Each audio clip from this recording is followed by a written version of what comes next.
This is not a dream.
Hi, welcome to Dogman TP Hunting. This is the Friday Night Files. If you're listening to this, it'll be on the Interdimensional Voyagers podcast.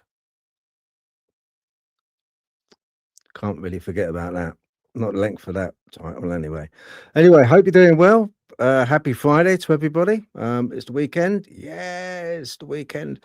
And without too much of a delay, I'm going to bring up Natalie. Let's have a look. Hello. Hello. Greetings. It amused me actually because you said without too much delay, but the intro cut off the well bit of your welcome. Did it? Yeah, because I was sitting there going 1, 2, 3, and then it was like, welcome. Do you know what? It just I think the day the intro goes right, okay, it is the day when I think I'll just like, I'll probably just collapse. Yes, It'll be just too much stress. The thing. Yeah, I'm quite used to it now, going a bit belly up, to be honest. The intro, I try and make it smooth, it doesn't work anyway. But right, okay. So we have a guest which I am very, very, very lucky to have on. Ron Morehead has been known for decades for his worldwide research into the Bigfoot Sasquatch phenomenon. He is an author, researcher, lecturer, experiencer, and producer of the renowned Sierra Sounds. Today, he comes closer than any other researcher to having a complete body of evidence. The Sierra Sounds are the only Bigfoot recordings that have been scientifically studied, time-tested, and accredited as genuine. Ron has documented his personal interactions with these giant beings and produced his story on a CD and also in a book, Voices in the Wilderness. In order to try and understand the enigmas associated with these giants, he began to delve into quantum physics for the scientific answers that he and his hunting friends experienced. And as a result, he wrote another thought-provoking book, The Quantum Bigfoot. Still resolved to dig deeper for answers, Ron has produced another book, Bigfoot Unveiled. Ron now resides in Washington, but has traveled from Alaska to Patagonia and from North America to Siberia in search of the truth to how these beings are able to stay so hidden from classical science's radar. Besides being the keynote speaker at many conventions, he has been featured on countless radio programs and TV documentaries such as Learning Channel and the Travel Channel. Okay, we are very, very lucky to have Ron. I'm going to bring Ron up right this minute. Hello, Ron. Well, hello. How are you today, Phil?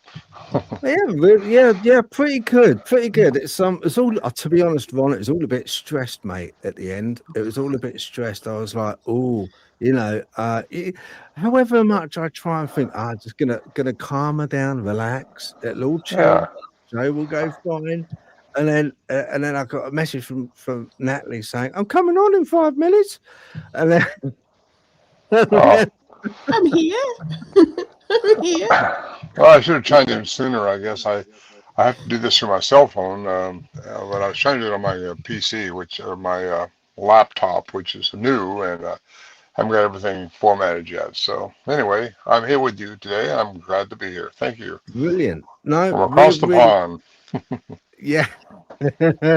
We're pleased to have you on, really are. I've been wanting to talk to you for a long, long time. You were almost an untouchable to me, to actually sort of get hold of. So I'm very, very lucky. I do feel genuinely lucky that you. Well, thank you, Phil. That's nice to say. Nice to hear you. Thank you. That's fine. That's okay. How do you spend your time at the moment, Ron? Well, right now I'm sitting in my room talking to you. I spend my time on podcasts like this. I get out as much as I can. Not in the woods as much as I used to be years ago, but I'm in my 80s now, and I just don't need to do that anymore. I've been quite a few places. I've been very fortunate in my life, and still am. I'm a very lucky man. Very fortunate to have the life that I've had, and I'm glad for it, and I'm glad it's brought me to where I am today. Being able to talk to folks like you. Oh, that's lovely. Thank you. You don't look in your 80s, mate. You really don't. Well, thank you. Things do change, though. Yeah. Life itself is, well, anyway, I'm into physics where you don't die. You just change forms, so. Yes, indeed. Yeah. Do you know what? I can't wait to have a bit of a deeper dive on that. That's one of my specialties. That's one of my specialties. Yeah. All right. Like that. Yeah, I All like that. Right. There was something I wanted to ask you just to kick this off, because we got a limited time. But I'm sure you haven't been asked this. Like, I don't know. Maybe this will be the 1,000th and 1 million. Who knows? But it's all to do with the Sierra Sounds. Let's just have a quick chat on that. For the listeners who might only know Bigfoot as a myth, can you take us back to with the Sierra Sounds, that hunting camp in the Sierras? What was the moment you realized, Ron, you gone dark, Ron? Haven't finished my question, Ron. I wonder if it's the internet, because it's been a little bit shady the last 2 or 3 days. It may be. I was a bit worried about connectivity, or it's the new laptop. Do you know? There's always a risk when you start using new tech. He's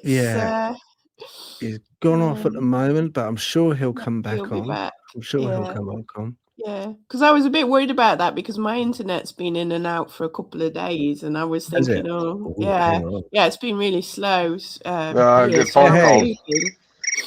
Oh, was it? It's phone calls. I'm on my cell phone with you. Yeah. And my phone keeps ringing, so I'm sorry. But, it's okay. One of my daughters, and I'll call her later. So, yeah, okay. Where were we? 1971. Yeah. If it's urgent, that's fine. If you got to take a call urgently, me and Nat can kind of just have a chat, and you can take that call. How about that? Yeah. Well, it's like one of those calls that I need to talk a little bit, so we'll call her later when we get finished. Okay then. Call her back. Thank you. No worries, mate. That's fine. Right. Sierra Sounds. Okay. Right, for listeners at home, basically, What was the moment you realized that sounds you were recording weren't human and weren't known animals? The Sierra sounds were analyzed by university crypto linguists, evidently. Um, what was the most shocking thing they discovered about the vocal range and speed of these creatures in their speech? I think the most interesting thing was we knew they were talking to each other when we were recording them up there in the mountains, but for them to have actual language, which is only unique to humans, supposedly, was quite revealing. We found out through Professor Curlin's report, who's a PhD in electrical engineering. His study showed that they were outside the human range, represented something over 8 foot tall in one part anyway. And then the cryptolinguist who got a hold of them years later said that it is a language by the human definition of language, which had no real caring about that at the time, other than language we found out is extremely important. Of course, Dr. Lieberman at Brown University says only humans have the cognitive ability for human language like we have right now. Everything communicates like dolphins do, whales do, birds do, fish. Everything communicates in a certain way, with your vibration or frequency or however, but everything communicates. But only humans, only humans have the ability to talk with a cognitive language like I'm talking now. And these things that we record, that I ran into up in the mountains, have that ability. So that gives them a human component. And that's pretty much how I put the dots together. It started for me in 1971, and we started recording because we had repeated visits with these things in the mountains. And we went up there with tape recorders and started recording them. And thanks to Alan Berry, the investigative reporter that we took up there in 1972, he started experiencing the same thing. He was really looking for a hoax. He thought it was probably somebody pulling somebody's leg, but he experienced the same thing and ended up recording them. And he's the one who fostered the studies actually at the University of Wyoming. And Scott Nelson, the cryptolinguist, that got a hold of me years later, and I ran across the Dr. Lieberman statement, and that kind of. Plus, I've been around the world looking at different Mm. Who, cultures who claim these things. So. Ron, who was in that location? I know it's a secret location, which is fine, and that's a good thing. It's a secret location. But who was the first? How did you? Because you knew that there was, you knew about the Gimlin film. I take it. Yes. Okay, and you were interested in in the theory that there could be a wild man, Bigfoot type creature in the woods. Yeah. Really, I wasn't, Phil. I wasn't that interested in it. I'd heard that since I was a kid up in the Eureka where it was supposedly Mm. filmed by Gimlin. I know Bob now, and I've known him for years, and he's a good man, but that's all I knew. Is that Okay. the film, somebody said it was a wild Indian running around the woods, and that's all I knew at the time. Was there But when was there a before your group went to this place in Sierra in the Sierra Mountains, was was that particular location known by somebody else and the stories handed down? well, no, the Johnson brothers have been going up there since 1958. And they came out with a story about something coming into camp. It's about 8 miles into the wilderness. It's a really imposing place to get to. Once you get there, it's very serene. And they came out with a story, and the other hunters that hunted with them, which is 3 other guys, and I wasn't one of them at the time, but they went back up and started experiencing these things. And they came out. One of them got scared off. He just wouldn't stay up there through another night. He took off the next day after he heard these things. And very religious, very had their paradigms made up that monsters don't exist anymore. If they do, they're demons or something like that. So he ran out, and he came out, and the wives were all worried because the guys didn't come out behind him. They didn't come out the next day like they were supposed to. So they wanted him to go back and see if they were okay. At the time, they didn't know what they were dealing with, and well, actually today we still don't know what we're dealing with. Just something very unusual.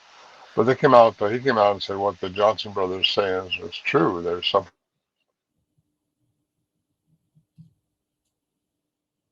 they said, well, you got to go back and see if they're okay, because they were all my friends. I knew them all, and Yeah. I kind of was interested then. And Donald, the guy that came out, he said, I'll go back if you go back with me. So I went back with him. We walked in there, quite a trip, quite a trip. And we walked in, backpacked, and got there. The guys were okay, but that was my first um, entrance into this camp. And it wouldn't be my last for sure. I started going back because when I first got there, the guys were all packed up, ready to leave. They were just had spent an extra night. So he showed me. I seen tracks. I heard some sounds they'd recorded because they went back with little cassette tape recorders and recorded them. And I started going after I got out. Started going back as often as I could get somebody to go back with me. And I just spent a lot of time up there, wondering what this is all about. All religious is all in the church and stuff like that, which not now, but we're all spiritual, like it or not, we are spiritual beings carrying around a biological body. But anyway, um, I started searching the Bible, searching where giants came from, because these things are huge. Whatever they were, they left huge tracks and obviously very big. So I didn't get very far with that. I only got to what we heard in the King James version. So I started researching over the years. I researched and researched and got back all the way into Mesopotamia, where the giants were supposedly came down, fallen. Well, you get the Sumerian text, you get into all this stuff like that, but it kind of took me away from not so much Bigfoot, but what they're all about, what we're here for, and what I got a bigger idea of why this all happened to us up there. And that's basically to bring me onto programs like this so I can talk about it to people. Whatever these things are that we encounter, they have a vocal mechanism much more expansive than what we have. They can reach frequencies that we can't reach. They do some very strange things. There's some very strange things going on up there, which we didn't talk about for a long time because it's just way outside of our teaching, our paradigm that we had at the time. Yeah. I'll tell you what I'm going to do. I'm going to just get us a bit more cozy. Hang on. There. Okay. I'm going to get us a bit more cozy like that. All right. So we're a bit more bunched up because you're on the phone, Ron. So because you're on the phone, you're on a portrait sort of thing. So if I put us all on portrait, it's going to be a bit more even Stevens for people. I feel very cozy now. Yeah. When you were getting these vocalizations, this was what, 1971? 71 through 74, 76 actually. Yeah. Okay, right. Did you have in the camp at the time any realization that they were there other than the vocalization? Did you see? Well, yeah, you hear their telltale signs. I mean, a big crack or knew they were around. We'd sit out by the campfire until we heard something like that. Then we'd go inside the shelter, which we had, which we thought was our safety net. But we all had firearms. It was a hunting camp and didn't know what we're dealing with. So you didn't know if you were going to shoot your way out of something or what was going on. So I bought a pistol, a high-powered pistol, and everybody had some kind of a weapon that would protect us. So even though the sounds were horrific, we never shot at them because we never wanted to really unless we were attacked. And that was the only reason we had the firearms. And they didn't attack us. They just messed with us, actually. And they were coming in, taking our food. We thought they were coming in after food for a long time. And they did take our food, but only the food that we left out for them. They wouldn't ransack our belongings. So it's a long time ago now, Ron. I know it's a long time ago, but can you remember, was there anything else that happened in the camp which, I'm not putting it down to a big, hairy Bigfoot, but was there anything which you would say was paranormal? Anything that went on around the camp? Anything which, for instance, was there any voices? Did you hear? Did you know, was your name called? Did you hear any voices like that? Was there any movement of our items? You know, I'm sure I put that down there. Well, there's a lot of paranormal stuff happened. We call it paranormal now, but paranormal, woo, all that stuff is just things we don't understand. And we have to seek to understand those things, fill in those gaps of our knowledge. Yeah, we had our camp, I thought one time, we thought all our belongings were being thrown down the hill there and just being torn apart. We thought that was what was going on out there. Very ruckus sound. And look out there later when it all stopped and nothing had changed. So that was kind of hard to put a finger on. A lot of strange things happened up there, which was outside the vocalizations that we were also hearing. And so didn't talk about that stuff for a long time because Al Berry, who we took up to, who was the investigative reporter who fostered the sounds at the University of Wyoming and got me into all this publicly. He said, stay with science. He had a master's degree in science. He says, you got to stay with science. Don't talk about the strange stuff or they'll laugh you right out. We got something going on up here, but we couldn't talk about the weirdness that went on until I got. But I'm always curious. I think every problem that exists has an answer. Otherwise, it wouldn't be a problem. So we have an answer for everything that's out there. It's just a matter of delving into it and looking for it. So there's one time, well, so many things. I write about that in my book. So books, I've written 3 now. Whispers in the Wilderness, isn't it? Whispers in the Wilderness? Voices in the Wilderness. Voices in the Wilderness. And that'll be available on audiobook probably in a week or so. We're get that up online this week. Cool. So, but you can order it off Amazon or off my website. Yeah. Look, I shall show the people at home. Because just so that they know where to go to. Let's have a look. Well, my website is ronmorehead.com, and all the stuff I have, my CDs. I've produced a couple of CDs too with the sounds on them, and those CDs are downloadable. And you can download the books too. You don't have to buy the paperback. You can buy the book. Yeah. But the audiobook, which would be. Yeah. Can you see that, guys? Can you see that? Okay, that's the Amazon. I just put in Ron Morehead and it comes up right here. Okay. Now also, let's have a look. I've got because you've got a website as well, haven't you?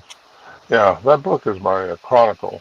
The first book I wrote, which is Voices in the Wilderness, and there's also a documentary being made now about the camp by a production company. So it should be out here by springtime. They've been working on it for 2-3 years, so I think it's going to be quite well done, and seen previews of it. So that'll be intriguing for people to watch. Just got to put there. That's now you're looking at it.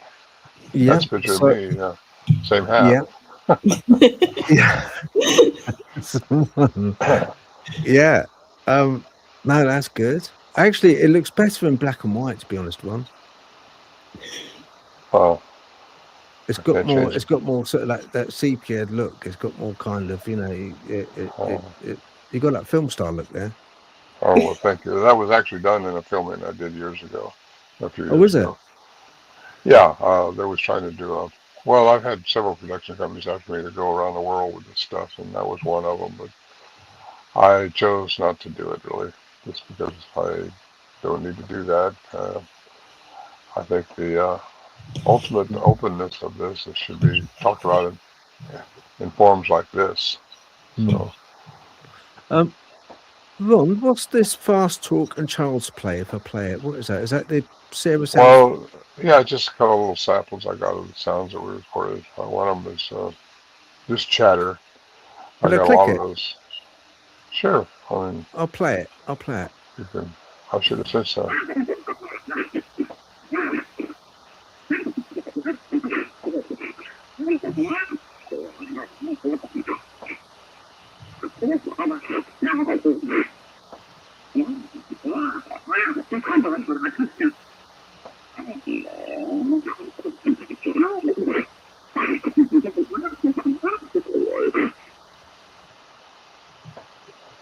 Of course, we were accused of playing those backwards and all kinds of stuff to get attention, but according to the professor who studied it, was an engineer, a PhD in engineering, very high qualified person.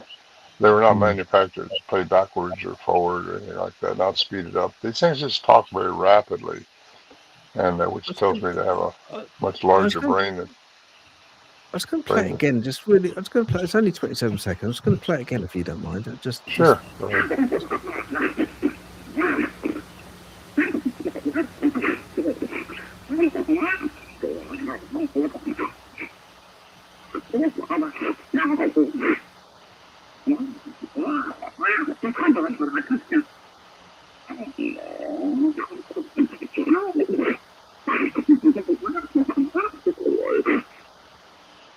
Yeah, interesting. Yeah. Child's Play. Let's have a listen. Let's do it.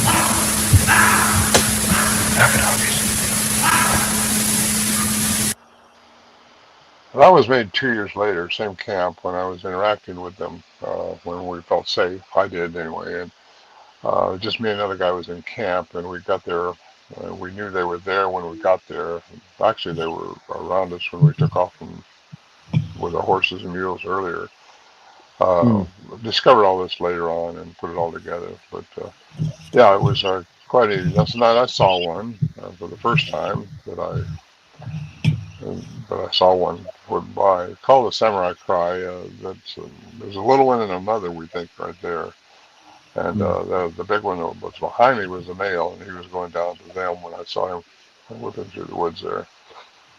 And really, there's no 60-cycle hound, nothing, no evidence at all of those being manufactured. And we also had another PhD in sound at Texas A&M. Listened to him briefly. He didn't do a study on it, but he said that represents something about 8.5 foot tall compared to the human vocal mechanism. The sound was too huge.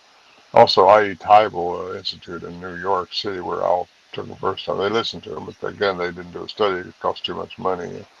And they said it represented something too powerful for human-made, the sounds. Now, what you heard there was what the cryptolinguist seems to think was their vocalization slowed down to something maybe I could understand, because you can hear this on my second CD, where I was interacting with them, and they were trying to say something to me. I just don't know what it was.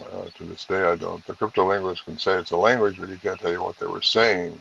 You can only say it's a language by the human definition of language. It means a cognitive things like we're talking now, which makes sense, I hope. And anyway, it's pretty interesting stuff. And what we don't know is the range of their vocal ability. I personally think, and I've been told, that they must have more than 2 vocal cords. We only have 2, but they must have more to do all the sounds. A lot of people will think that they're hearing other languages or something like that in this. Maybe they are, but what we were hearing up there was just rapid chatter like this, back and forth.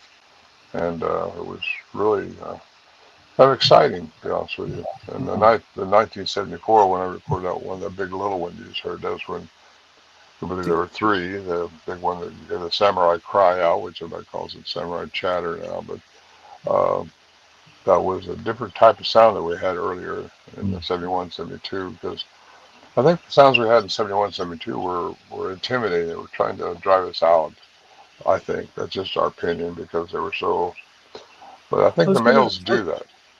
Yeah, I was going to ask that. I was going to say, was there any point in time when this was going on where you felt that any of this chatter was specifically directed at you or your colleagues? Absolutely. Yeah, in fact, that night, right there, we heard those, the last one, the big little, that was directed. There was, I'll put this on my second CD, my interacting, me calling back to them, trying to mimic them, and that was definitely asking me something. I don't know what it was, but if I had to do over again, I would have thought about it a little bit more. But at the time, we thought we were the alpha males in the whole thing. But you know, you get around this stuff and study it long enough, you realize we're not apex in this environment. They are, and they know more about things than probably we do, and especially when you're in their environment. And at that time, we thought we were just dealing with some big monkey out in the woods that had some kind of abilities we couldn't understand. So I've come to think over the years now, studying this and getting into it all over the world, that there's just a lot more to them than what met our ears that night and what met our camp at the time. Yeah. You personally, right? If I was to ask you, you know, I met up for a drink, I say, look, Ron, how the hell did it make you feel? How did you feel? Inside. I mean, you get a general gist with people anyway. Okay, with people, you kind of meet them and you think, oh, do you know, I'm really not going to get on with this person. I'm just no, I can't. Or you feel really, intimidated. It's just like, oh, Well, I think take some away of the the guys did. chatter. Some of Take the guys away the did chatter. feel. I'm not worried about the chatter. Just how you felt. Well, you just listened. You're excited. You don't know what's going to come. You don't know what's about. You just know that there's something going on out there that you don't understand. I knew who I was as a human. Uh, I didn't have the fear that most people think I should have. Other guys did, but I didn't. And I think that's something that people have to control. I think that's why we had so much going on, because we didn't shoot at them.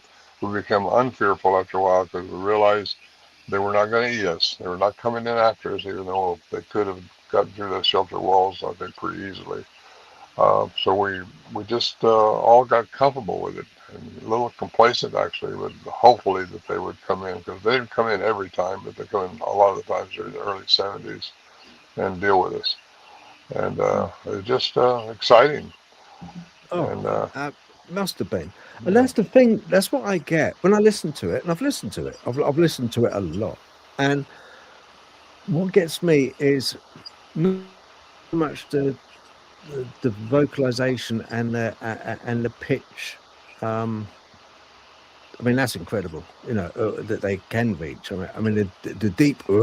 Is really deep. It's kind of in the gut, the stomach. When they're making this, it seems to be. But it's just that sound is not comparable to anything I've ever heard. well, it's outside That's the why it's human unique. range, Phil. It's outside the human range. A lot of it is. Some of it you can mimic, like Scott Nelson can mimic some of it, but he can't mimic and he can't reach the frequencies they reach. Everything, and as far as we know from quantum physics side, from the minute atom all the way through the cosmos, works on the laws of quantum physics. Everything is energy, frequency, and vibration. It's energy vibrating at a frequency. According to Einstein, if you find the frequency of anything, you can change its matter. So it goes on from there. It gets really into the rabbit hole, if you want to call it that. But it takes quantum and classical sciences together to have a clear perception. And that is Dr. Edgar Mitchell's statement.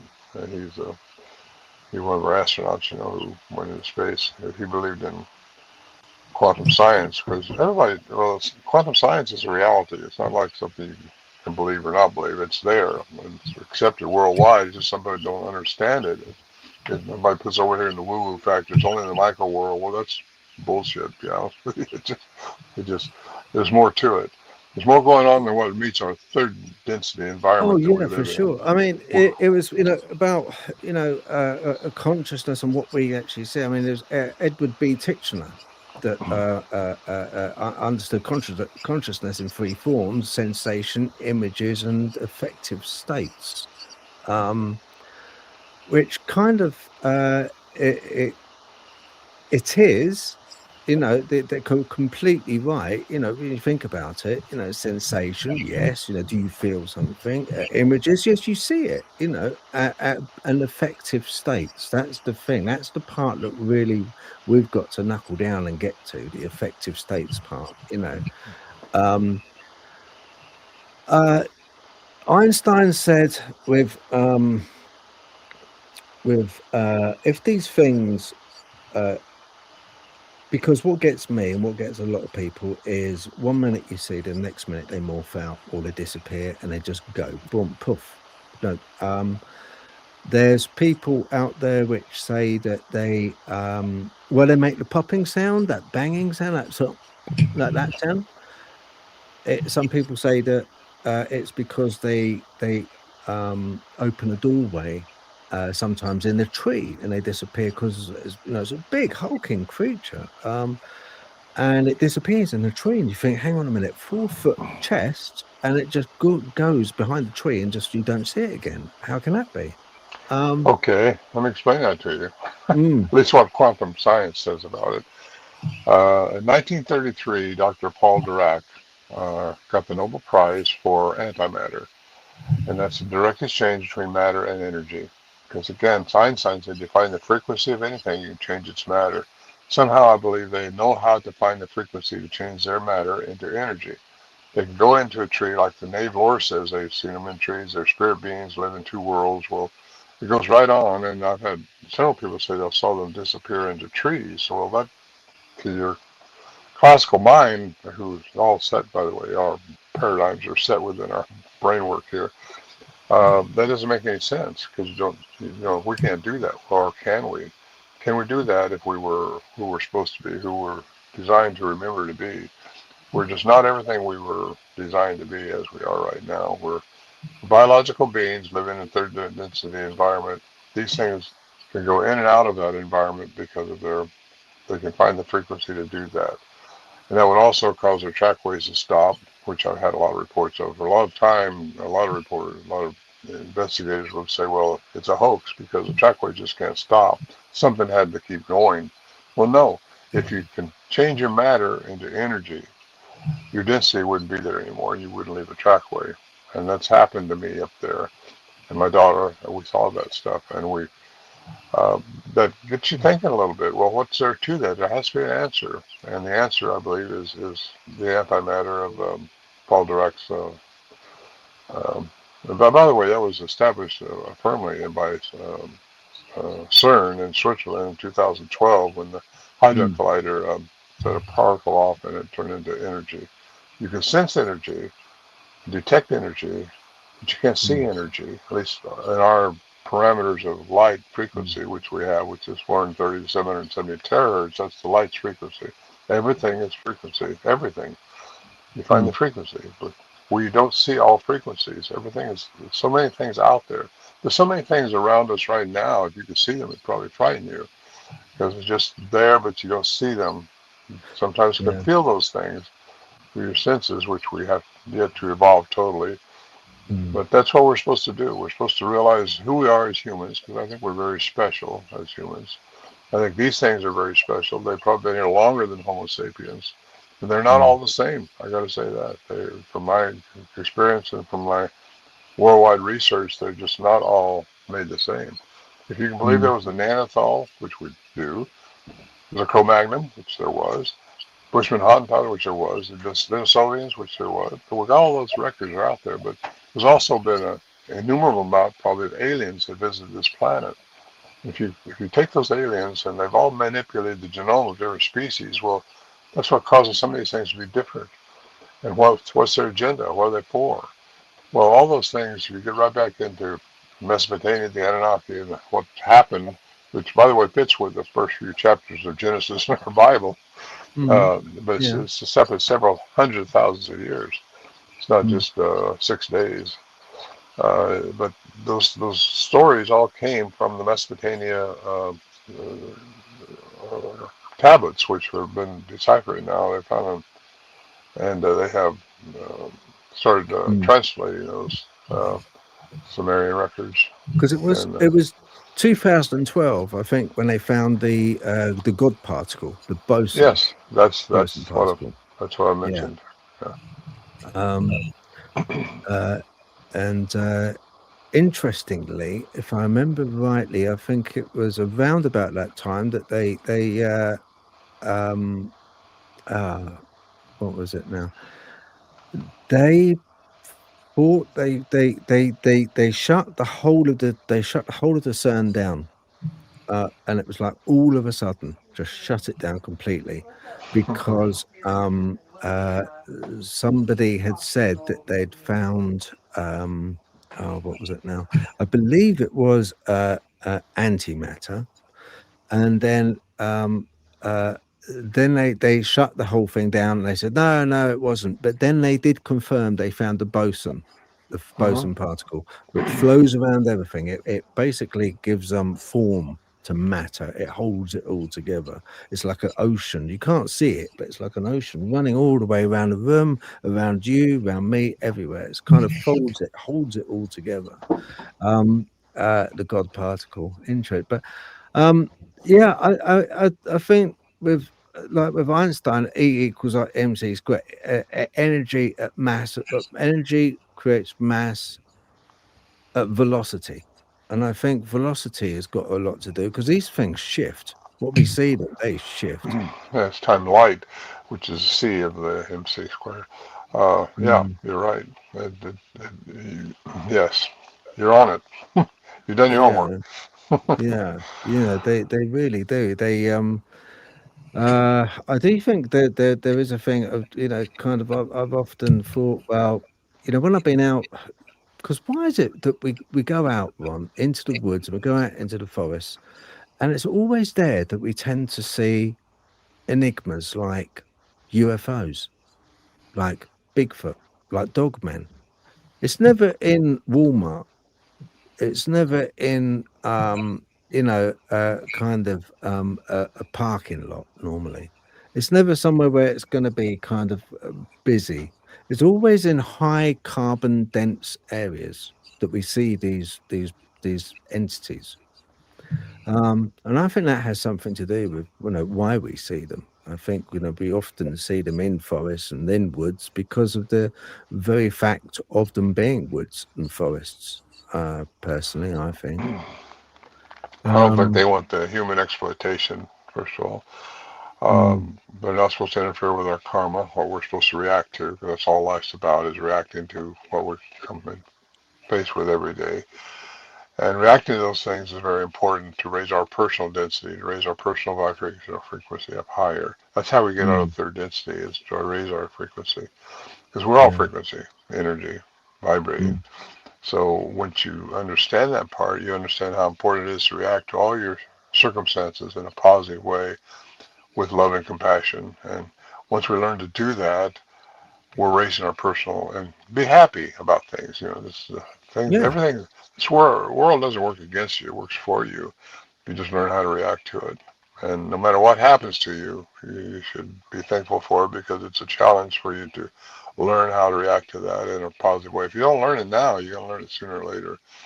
It might be later in another lifetime, but you got to learn it. You've got to learn that to be part of the cosmos, like we're designed to be, in my opinion. It's all my opinion, obviously. No, I agree. I agree. I think. I mean, what do you think, Nat?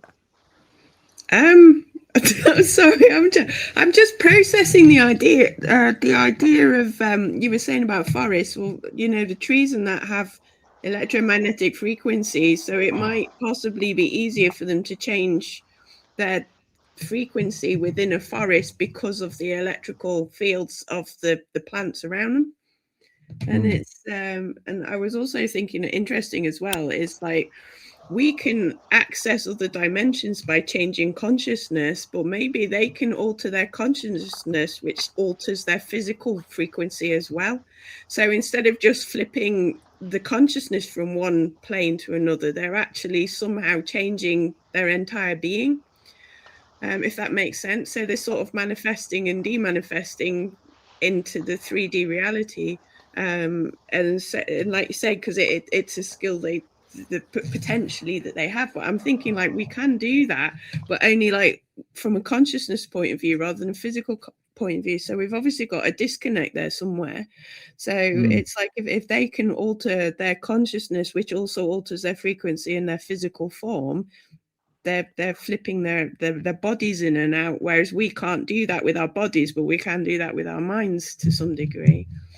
So that was what I was thinking from what he was saying, and that's why we struggle with it a little bit. But then, like you say, again, biblically, we've had that disconnect from God, but maybe that sort of like descent into the physical form is what disconnected us. So from that ability to access. Well said. I think you're Yeah, does that make sense? Sort of. Yeah. It's a fairly new concept to me to think of like that, but it's trees. I got a whole chapter on trees in my recent book, Bigfoot Unveiled, because I believe there's something going on with trees. There's the energy there. They're very upset about us clear-cutting trees and destroying the planet like we're doing, because it's their planet, they feel like. Because they were here before us, I think. Yeah, definitely. You spent a long time on as a hunter, looking for these flesh and blood creatures. What was the specific tipping point when you said, "Look, okay, biology alone doesn't answer this. Mhm. Well, it was probably when I got out of our, got into Mesopotamia and the Sumerian and Babylonian uh, uh, data that's there, how we got kickstarted as a human species, how we became from a troglodyte to how we are now. What got it? What made us our consciousness? How do we get that? You start. Been a passion of mine just to find out more about what we are and who we are and what we're doing here and what it's all about. And I think it's very important that we all look into that, really. But my tipping point was, well, I don't know, I had one. It's kind of been a gradual process of just learning things as I go, delving into it. And it's been my life's passion now since I was since I was 29 when this started with me, 71. So it's just, it's interesting. I don't know if there's one specific tipping point, but all these different things that's going on with this ethnic camp kind of grew into one big, how's this happening? And that's what got me into the rule that governs everything throughout the cosmos, and that's quantum physics. It rides on the Yeah, back of our third density environment. yeah, yeah. It's there's so much we just don't know. I mean, for Mhm. like Natalie was saying, you know, we're pretty useless really when it comes to living in the animal kingdom. You know, we don't hear properly. Our hearing's like very limited. My one's actually got tinnitus in one ear, so I'm even worse than most people. Um, our sight, we've got a very, very narrow spectrum that we're able to view in. Likewise, um, we need clothes because we can't keep warm because we have no fur as such. We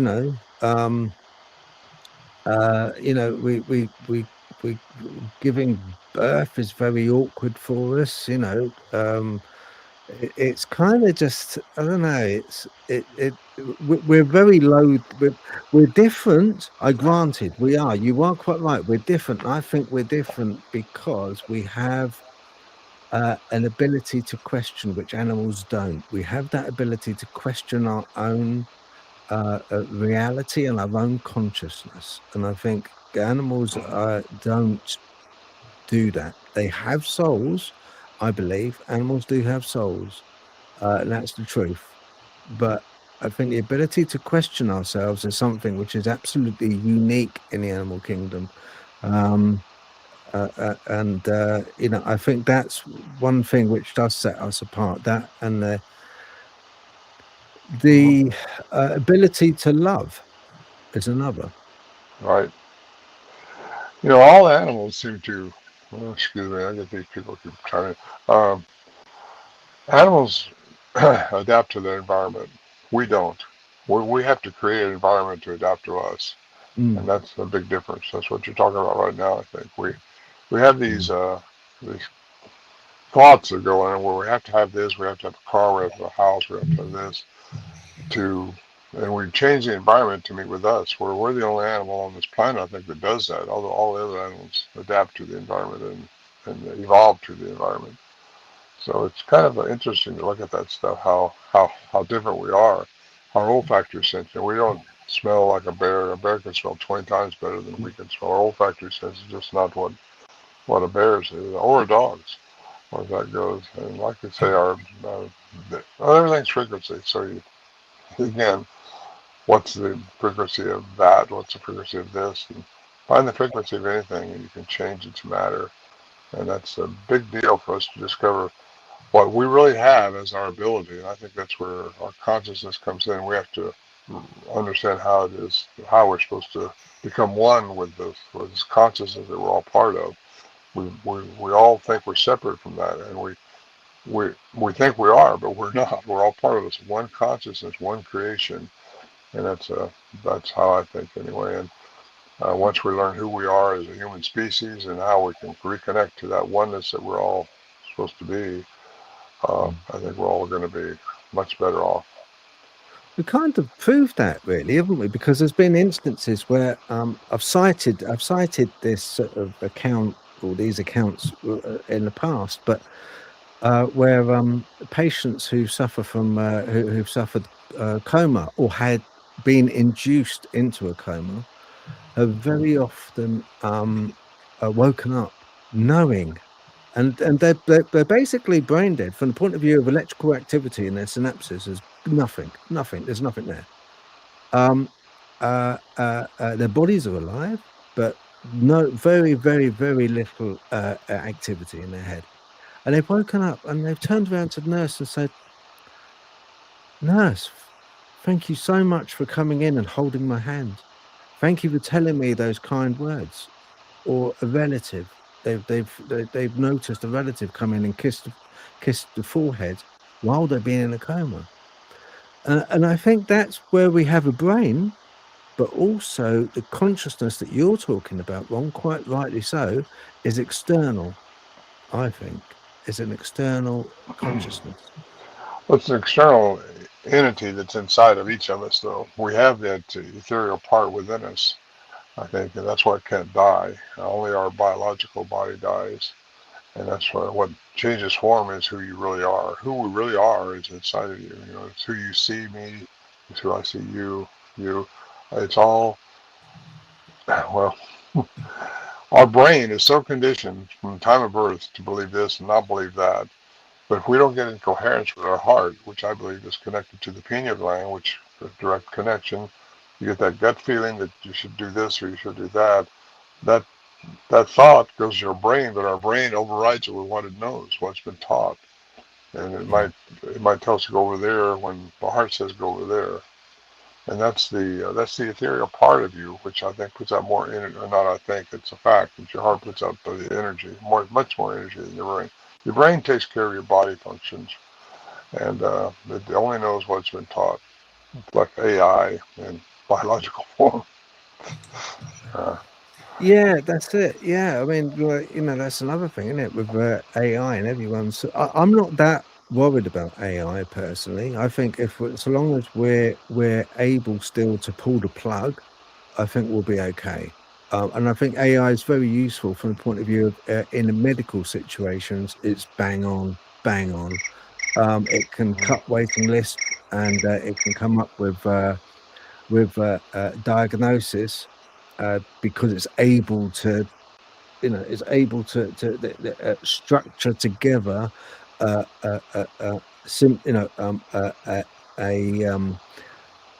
structure together from a whole range of different examples, and it can actually diagnose using that really, really quickly. And I think Exactly. it's a tool which should be used medically, probably also in the capacity of learning as well. Teaching is a brilliant tool for kids, and it's something which I think they quite enjoy using because it's new and it's like kind of different. But I don't think it's ever going to kind of like take over, because at the end of the day, it needs an awful lot of power. It takes so much power.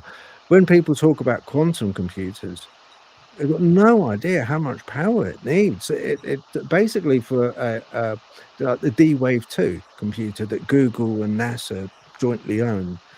And it sounds like a heartbeat. People that have gone in to view it have come out and they've gone, my word, it sounds like it's alive, because the cooling system within, all you can hear is boom, boom, boom, boom, boom, boom, because of the cooling system inside it has got to keep it at absolute zero, the chipsets, the quantum chipsets. And but so long as we're able to still pull that plug, we're okay, I think. You think that time will ever come, Phil, when you can't pull the plug? I think Can AI get consciousness? Yeah, well, I think, do you know what, Ron? I think the time will come. We will know the time will come, has come when it starts chattering.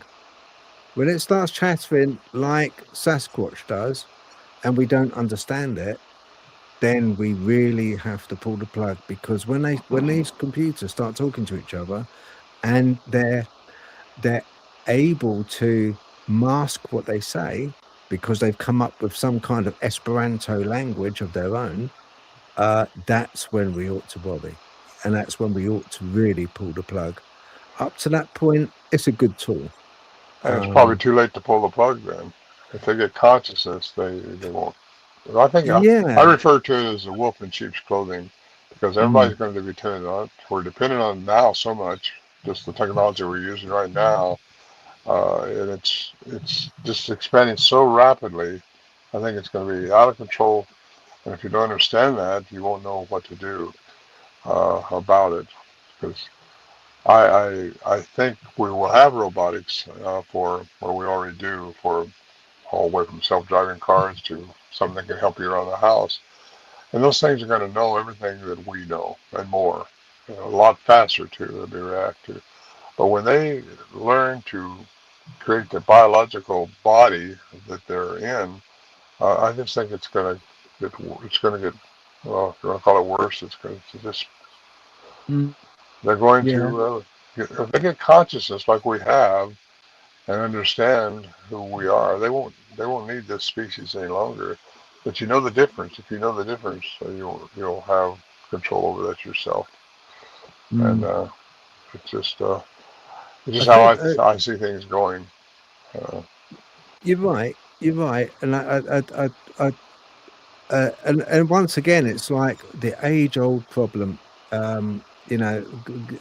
Going back through the decades when there was like kind of peasants, ordinary people going around, and they couldn't read, they couldn't write, and they were at the mercy of the people that could read, that could write, that did have money, that did have education, that did have food, that did, And we're in the same position now. It's like kind of, well, the people that run these shows and that run the AI and run all these integrated systems which are in our phones and in our computers and basically in everything, it, it's uh really quite awful, because how many times do you have you ever spoken with a friend of yours, Ron, a buddy, about a car, maybe about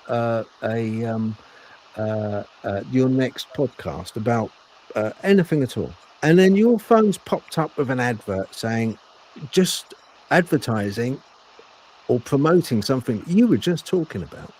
oh yes, I call that quantum entanglement when you're on the same frequency. Uh, Yeah, yeah, yeah. it's like birds in a flock, fish in a spool, going through the waters. Mm, We've all seen those things. They're not talking to each other, but they're communicating through quantum entanglement. yeah. And that's what we can do. We have those abilities. We have a lot of abilities. Our second chromosome telomere has been cut down, and we're just limited now. And that's all designed. It's designed that way so we wouldn't get too smart. I Yeah, guess. yeah. Yeah, I Have you agree with that one. Huh? I agree with that one, because it's like Phil was saying about like using the AI in medicine, and I'm like, but if you start to rely on AI not to hold those pieces of information in your head, does that not mean that your brain gets lazy about Oh, remembering things?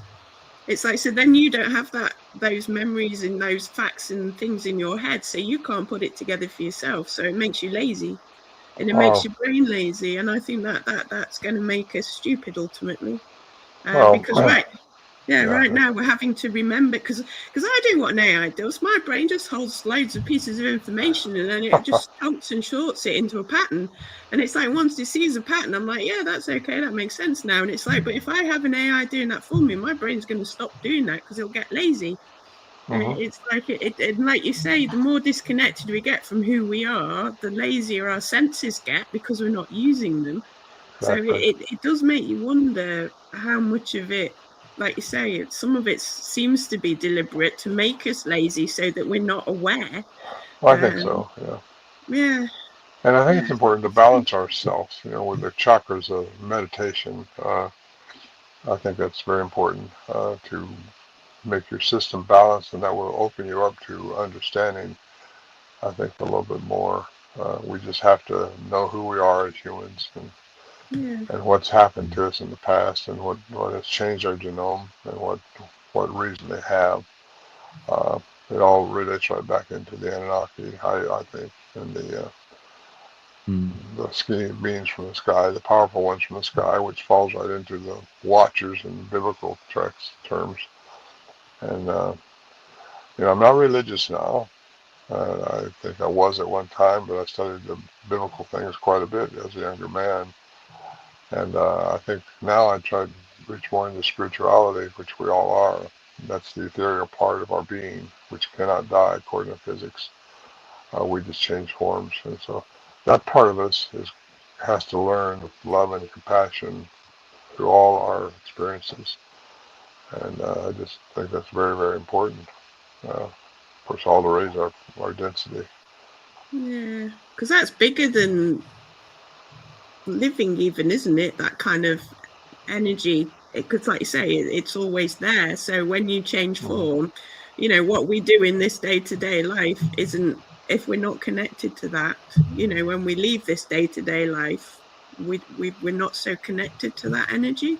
And it's like, it's perhaps better if we are, because then it's not so important. I think once we pass on, we are connected to that. We just understand then, because then we judge ourselves. We know what we did wrong and what we didn't respond to properly. Because once you do, you're not disconnected from it. You are reconnected to it. Reconnecting. Yeah, Okay. and I think that's how I see it. And that makes sense. And then you get to respond again or not if you've done everything properly. No. Because I don't believe in hell. I don't believe in those things. I got a whole chapter on can't serve two masters, like the Bible says. You can serve one or the other. Well, one of them is yourself, who you think you are, because we all think we're somebody, and we are somebody, but we're not who. We're not everything we know. Well, never mind. But no, there's so much to this. Or there's the ethereal part inside of you. Serve that. Serve the God inside you. Let's put it that way. Calls. Excuse me. Bless you. Bless you. Yeah. Well, anyway, I love to say those things when I get on these programs because I think it's important. Because the Bigfoot thing has brought me into all this. Excuse me. That's something. Oh, bless you. Twice a kiss, Ron. Ah, thank you. Wait a minute. I will turn my head for just a second. Excuse me again. No. You crack on, mate. Crack on. That's fine. Yeah, I'll join you. There you go. Yeah. I don't know. I mean, so I think it's. You're in your 80s, aren't you, Ron? Yeah. Yeah. And when you look back, you think to yourself, well, technology-wise, yeah, we've kind of accelerated beyond all kind of like recognition. I mean, I remember growing up, and it was 2 tin cans and a piece of string with a neighbour's kid next door hanging out our windows, talking to each other. It weren't that long ago, It weren't that long ago. So yeah, technology has come on really leaps and bounds. Do you really think that these aliens? See, I've got a feeling that what we experience now is all part of one single origin. It's from one single origin. Now, I'm not going to go all Bible bashy on you and say, oh, it's hell, it's the devil. I'm not going to say that. All right. Good. But I think it's one. I like you, Ron. You're straight. I like that. And I think it's just a case that why I say that is because I don't think these UFOs we see are here to exactly interact. I think they're here to change our perception of how we think. And I think that's the reason that we often see these strange anomalies in the sky, because the aliens are pretty thick. Let's face it. Every account you hear about, even with Travis Walton, I mean, they kind of like they have no comprehension of fear. They don't know the fear that they inflict. They have no they almost talk in a manner like it's a child talking. They have this persona about them which kind of comes across as being very childlike, very naive. Um, they often, when they appear, if they're alien entities, they appear really absurd. There was an alien entity that was over here, quite a famous one. It was only in Essex, and it ended up looking like a clown. It looked like an actual clown, with antennas coming out and this, and big eyes and very clumpy walking, and Hmm. they're very absurd looking. But I think maybe we shouldn't take them on face value. Maybe we should take them as a perception change. What do you Hmm. think to that? I think going back to the first part of that, I think we're in the age of enlightenment because we've gone through the age of technology. We're going through that now, and I think we're all being enlightened into another part of what's really going on. I think aliens, some of them are here to see us through that because they can't interfere. They're not supposed to interfere with our karma, what we're supposed to react to. They're not supposed to interfere with that. It's kind of like the Star Trek thing, we don't interfere with another culture. Well, what allows us to grow and to be who we're supposed to be in the cosmos is in our karma, our destiny, how we respond to things. I've said it over and over in this program, but it's just critically important that we respond to everything with love and compassion. And once we learn that, it changes our ethereal part into a graduate out of this third density we're in. So I think we're in the age of enlightenment, understanding that stuff. And thanks to programs like you're doing now, and maybe we can share something, just one nugget out of what I've said gets through to somebody else, or one nugget of what you said to me gets through to me. I'm here to grow too, like we all are. We're here to learn and to get better. I think we're all going to reach that stage that we're supposed to be at when the time comes, because aliens are going to expose themselves, and probably this year or early next year, if not tomorrow, who knows. But we all are being inundated into understanding that they are here. I think a lot of people are seeing them, a lot of people are reporting them, a lot of people are reporting these Bigfoot things, Dogman, different things like that are coming out of the woods, and people are seeing them. And it just, you wouldn't believe the reports I get all the time of this stuff going on. And I think people are being enlightened right now. They're becoming aware. Biggest thing is becoming aware of who you are as a Homo sapien, as a person created in the image of something very special. And that's who we are. So if we understand that and learn how to become one with that, that's what even Christ said that. And that's another thing. Christ, some people say Jesus, some people say Christ. Jesus was the Christ. Jesus was a man. Christ was the ethereal part, which that's what we're supposed to follow, is those things like that. I don't see a guy floating up in the sky coming back in the clouds like some scriptures say. I see us graduate into enlightenment. That's what Okay. I see. Well, when people often say about the Nephilim being Hmm. Bigfoot, what would you say to those people? Yeah, I've got several scenarios that could work out like that. The Nephilim were giants that were created from the fallen ones, which were the angelic beings, which went against the rule of that God had, and they actually created mankind. Get into it in the Mesopotamian text. Uh, they there's a lot going on there. Can't talk about it in just a couple minutes, but it's just a big deal.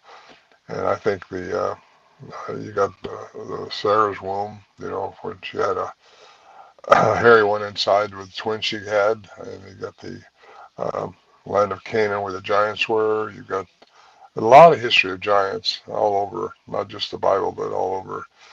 And what that's all about is these things could be a remnant of the Nephilim. Some of them could. They're not all the same. They're just not all the same. And some of them could be bad with maliciousness going on, because that's what they're made to do. Others are here to help us, maybe. So you're looking, uh, the Edomites from the land of Canaan, which Mm. it gets into so many things there. It's just impossible to get to all of them. But I think it's like 4 different scenarios, because supposedly they were all wiped out in the deluge, the big flood that supposedly happened all worldwide, terraforming things and all. But anyway, those that didn't wipe out everything. There's places in Turkey where they've had thousands of people living underground, and uh, why they do that? Uh, how how everything goes is just a big bubble, big picture that people need to look at, and most people just think we're in one little bubble of our 90-some-odd-year lifespan, or 80 or 60 or 50 if you're not so lucky. But we got to get out of that bubble and realize the big picture, which I think is out there. And you guys are on it. I mean, you're understanding those things, and I'm really glad to hear that. It takes programs like this to help people grow and to enlighten them into what's really we're all about, what we're here for, and what's going on. I do appreciate that. Thanks, Ron. You know, we like to kind of, you know, we are, Natalie, aren't we? We're quite questioning. You know, we're quite, you know, we're Yeah. questioning of ourselves, of anyone, really, aren't we? Yeah, yeah, I'm quite bad for questioning. But Yeah. yeah, because it's like you say, Ron, I don't think we reduce everything down to either or. And like you say, it's like even with the alien phenomenon, from what I can tell, though I'm not an expert in any of that kind of thing, but from what I can tell, there's lots of different shades of interaction. So it's sort of like you're thinking it's not just good or bad, or they're here or they're not, because there seem to be different kinds and different levels and interactions, and some of them are playing with us, some of them have different intent, and it's sort of like it's not one or the other. And like you say, even back in all the ancient texts, it wasn't one or the other either. I think a lot of the time, I think we've oversimplified it over the years into like say because you know, with Christianity, particularly with the heaven and hell, we've just made it one or the other, and it's perhaps not actually that at all. It's Yeah, very good.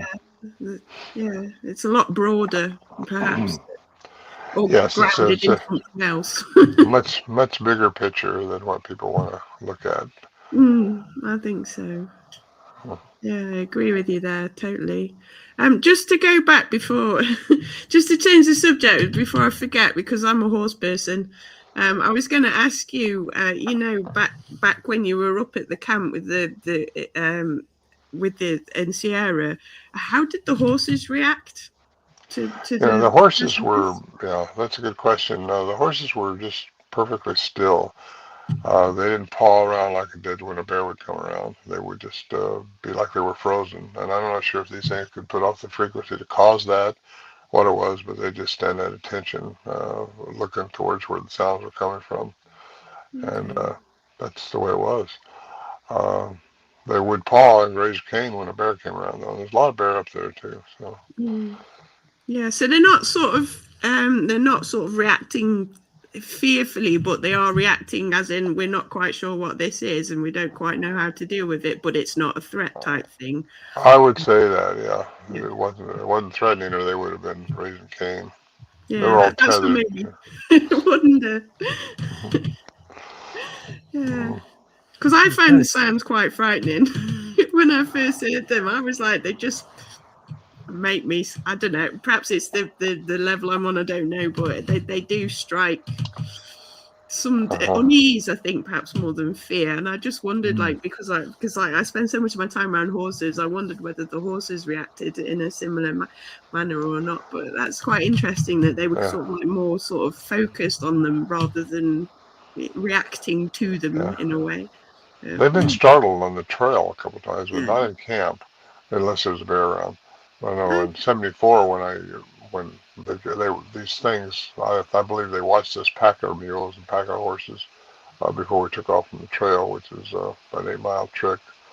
Well, the horses got real startled about a couple hundred yards up the trail when, but we didn't think much of it. You know, it could have been a bear, could have been a deer jumping, it could have been a rattlesnake. You know, in the same area we had a rattlesnake there, 52-inch rattlesnake with 9.5 rattlers on it.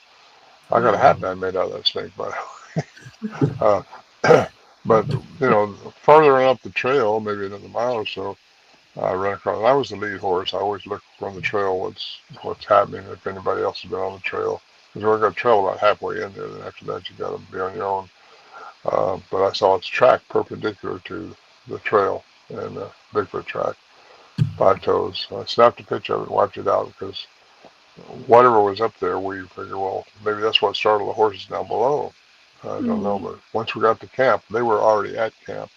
We determined that for sure, 100% the next morning when I looked out the shelter door and saw this Bill's dust cover from his rifle, which he'd taken in the shelter, that fell off, and it was laying inside of a track which had not been mashed down.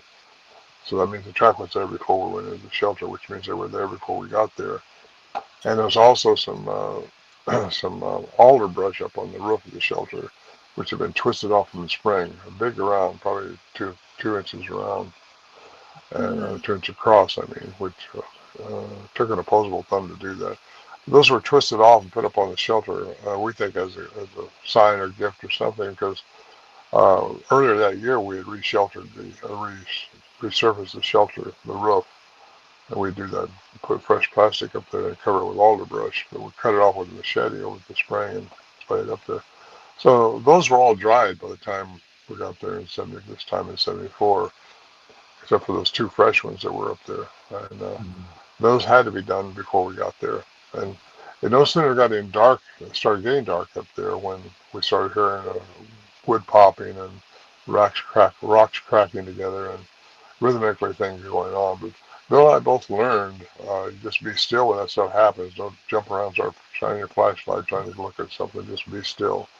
And we just kept doing what we was doing. I started to keep the fire going, preparing a meal.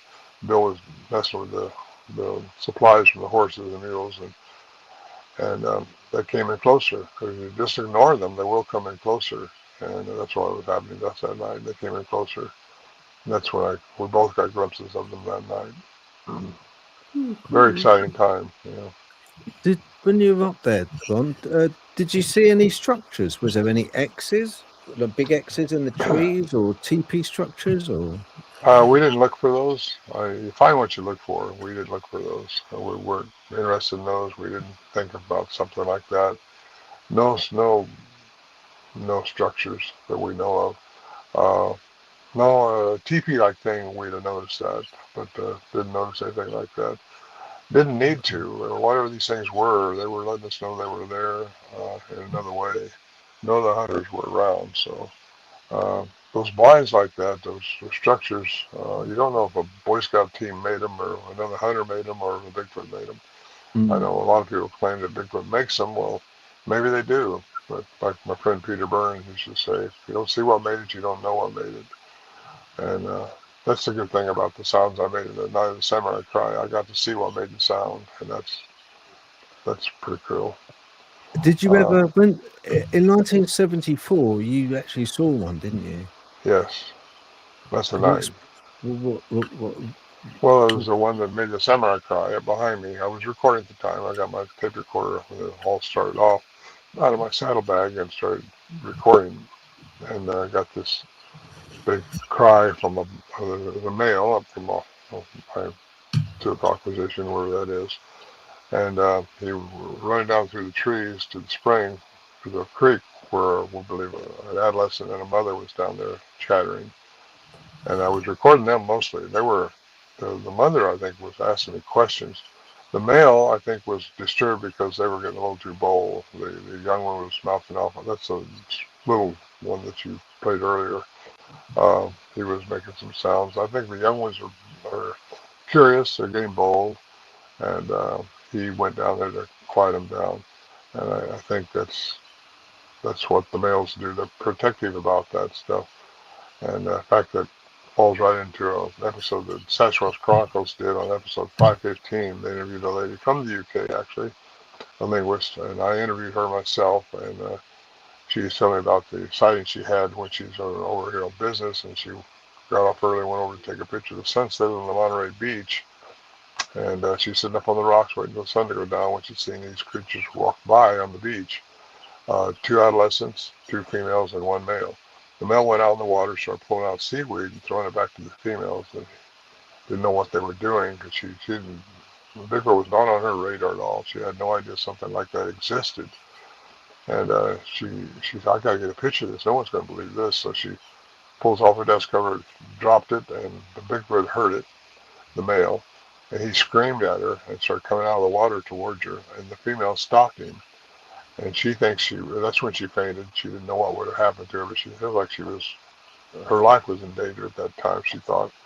And she woke up, she was at the base of her car. She'd been drug up there, she feels, but she didn't have anything else to say about it other than that when the male screamed at her, his neck blew out, kind of like air sacs. And I thought that was interesting because there's a history of primates having air sacs, like the howler monkeys, make them scream loud, and uh, it's interesting. She actually said he had a mark on his tongue too, which that is really interesting, because on that website of yours, that web page, hang on 1 minute, I'm just going to get it up again, because you saying that almost like a frog having his air sacs, to help it. 1 minute, I'll just get it up. Oh, here we go. I did notice in the sound, and I think it was this one here. Just listen carefully. It sounds a little bit like a frog, like a.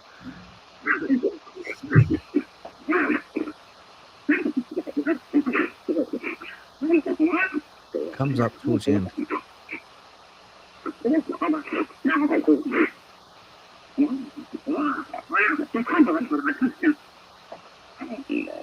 That.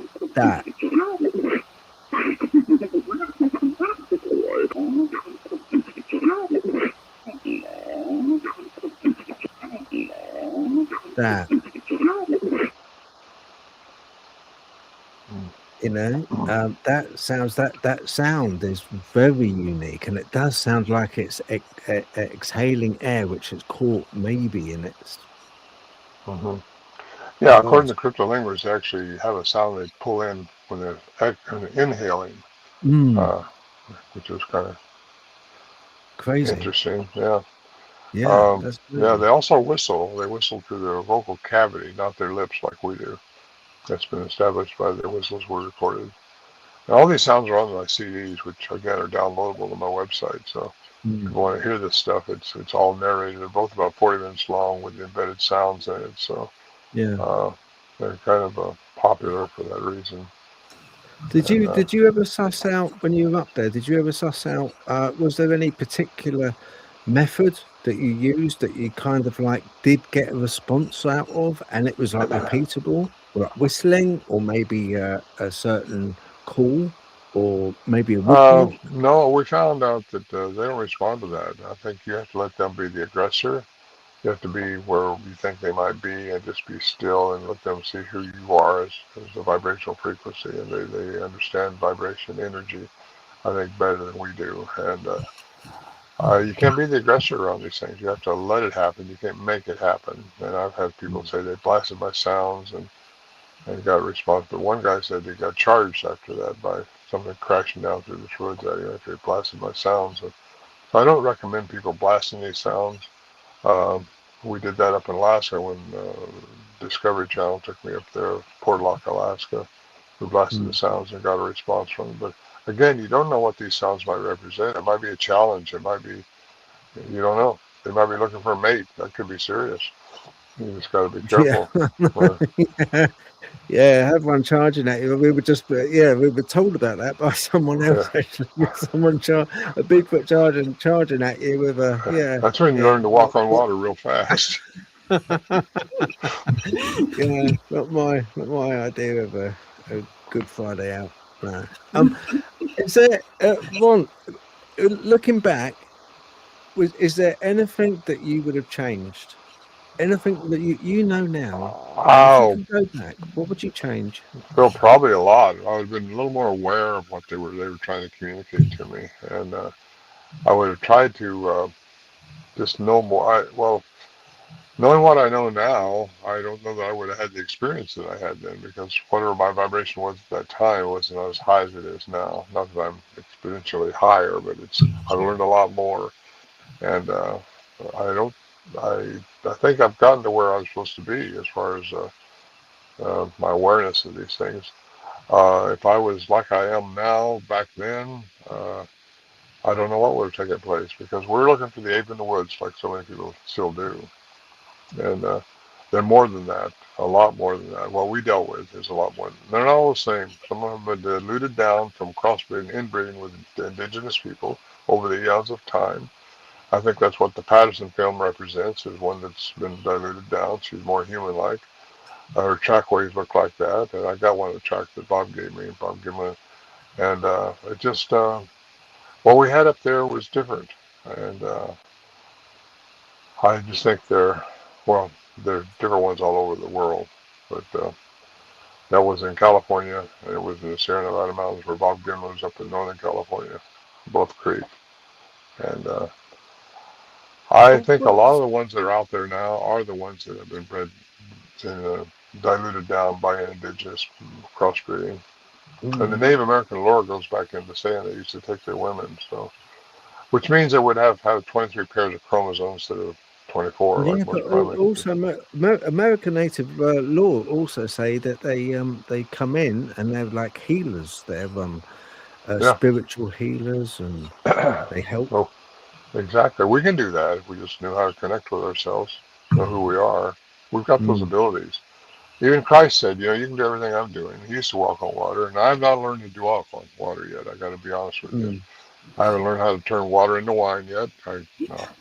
My honesty keeps going. I You're can't working on do it. everything. You're working on it, Ron. You're Keep working on it. trying. I'm working at it. Yeah, I get wet every time I try that, or overloaded with water. One or the other. Are you okay just to take some questions from the comments? Absolutely. Yeah. Oh, brilliant. If you've got any questions, Nat, you just fire them out. That's fine. I don't know. The only thing that got me with the sounds was like you say, the complexity of them. Because even just listening to them, you can hear all these different levels to it. It's like, and it's clearly communication, and it's like, and like you say, the changing in tone and intensity and the emotional sound of it as well. It's not just noises. Right. It gets me every time I listen to them, and my brain's just like can't even comprehend the layers within it. Because it wouldn't be surprised if they're speaking 2 or 3 different things at the same time. That wouldn't surprise me either. Not for listening to it. Yeah. It's, and people think AI should be able to answer that. Well, maybe it can someday, but AI only knows what we know. It's just exponentially so. Yeah. So it just it's an undetermined language according to cryptolinguists, so it wouldn't be able to pull out anything. Actually, I think they tried AI one time, and one person said, well, in this language it means this, and that language this word means that, and that language this word means that. Well, that's all AI can do. It can only relate to what we know and what has been taught. All the information all over has been crammed into AI. But this information has not been crammed into AI. So I think it would have to get conscious and understand understand consciousness, really, in order to ever understand this language. And maybe I could have then if I'd have been more open-minded, but I always analytical, still am. And I would have, if I was back to those days again, Bill, I wouldn't have been so analytical. I would have tried to be more in tune to the environment and everything going on. Do you think there could be like a telepathic element there as well, possibly? Yes. With you talking about frequency, whether they would be able to... Yes, that's all quantum entanglement. If they can find the frequency of anything, you can get into it. And I think that's where a lot of people have what they call mind speak, is because they're on the right vibrational link. That happens generally later in the evening, when the Earth's Schumann resonance goes down to 7.83. Our frequency goes down too. I mean, we can tune in that. I've experienced it with horses and animals. Yeah. So it's like it would be curious, with them having language as well. Whether an attempt at sort of like a deliberate attempt at sort of telepathy with them would yield anything different. But Well, they would tune into what they know. I mean, yeah, they can probably tune into animals like that. It wouldn't be a language like the definition of language like we're talking now, but it would be something that the horse would understand, mm, in my opinion, because I think they can tune into anything. You yeah. find the frequency of anything, you get on level with it and Yeah, make it's a things. curious thought actually, because like you say, with the horses being attentive rather than, and like I say, I mean, I've had communication from animals, so it's like it's Mhm. quite possible that their focus was like, sort of like, are you a threat? No, we're not. It's like Yes, we're yes, okay. You don't need to worry about us. I You totally know, agree. yeah, it's an I was interesting. so at one with my horse up there. He would know which way I wanted to go when I would just think about it, pretty much. Mm, And that's without keying in with my knees or anything. He would just know. Just a great yeah, horse. Got hit by a truck years later, but anyway, not the same. no, Yeah, Uh, no, no, it's um, they know your energy. You can tune into that and become one with your. Well, you probably don't become one with your horse. Become one with mm, your dog. Become one with your whatever animal you got. Because animals are able to do that stuff much better than us because we think we live in a world of separation. We think we're mm, separate from everything when we're really one with everything. And mm, once we realize that through our meditation, uh, go through, you become better with that stuff. You become more communicative with other people. You become telepathic. Remote viewing is all happens. Some people can connect into that a lot better than others already. That's because of the decalcified pineal gland, which we have, which most of us have it mm, calcified. And we have to uncalcify that with our diets and all yeah, that. So, and there's such a thing as the that Christ oil as well, which runs up yeah, through the spine, yeah. and Very good. You're into that. Okay, Phil. I'm happy to yeah, hear that. Yeah. Yeah, yeah, yeah, that's what because that's the inside our Christ. heads Yeah. is the Ark of the Covenant. There's actually a gland in there, which Yeah, is the shape so of the Ark of the Covenant. oh, I'm Um, glad to hear you say that stuff. Yeah. but yeah, I've got Ready Steady Retro who says, did you experience the hitchhiker effect? Yes, Really? I did. Yeah, down at my house, my ranch in the valley, had some things happen there that was definitely not normal. And Bill McDowell, my good friend who packed up it with me, has the same thing happen to him. Uh, Yeah, I could tell you what it was, but just know the story. But it's a ticking. We heard some ticking sounds up at our camp one time. This ticking sound was out by our stove area. Just three of us up there, Lewis Johnson, Bill McDowell, and myself. And we heard that ticking sound get closer and closer to our shelter. The shelter door was closed, but it came through the walls. Also, it was inside the shelter, the ticking sound. We turn the flashlights on, nothing's there. So you turn the light on, nothing's there. Turn the light off, starts up again.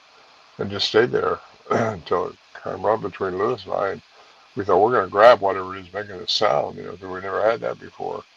And we reached over to grab it, turned the light on, and it was gone. And so, but later on, I was down irrigating my field. I had 64 acres down the valley, and I was out there irrigating. I heard this clicking sound again, same sound, and I kept looking around, thinking something on me or something. I couldn't see anything, but it was there, and didn't know what to think about that. But anyway, I asked Bill, Bill, have you ever had anything happen to you? He said, yeah, that clicking sound that we had up there one time was out with me when I was out in my field. He has a ranch too. And he said the same thing I did. He heard the same sound. So it's all energy. And if it's energy, they can change their mass into energy, which I think they can do. They can be anywhere, anytime. Time don't exist in the quantum world. And once you get into the theory of the energetic part of all this. You don't see it, feel it, but it's there, and you can do anything. We can do anything. Just have to evolve better into it. mm, No, no, we can. I agree. I'm of the school. I'm a little bit of a believer in biocentric thought, I mean, you know yourself. In essence, if we think it, then it. it appears, it can happen. We have that ability within us to manipulate what we see, even manipulate outcome with our thought.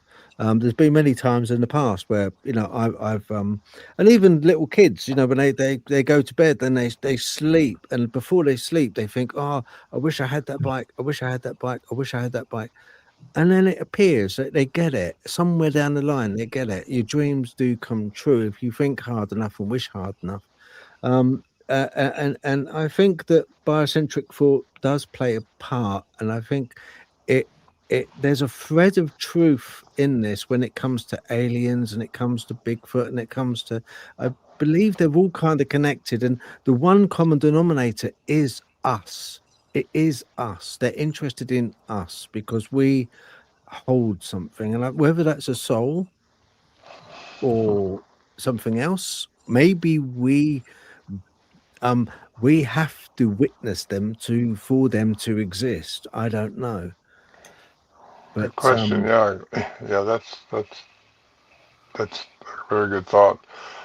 Yeah, you find what you look for, and mm, supposedly that's the way it works, and that's what got me a lot of things I got in my life. And I learned this from a book I read years ago by Norman Vincent Peale, The Power of Positive Thinking, an old book, but it got me started on how you get things, and that's how I got my airplanes, that's how I got a lot of things in my life.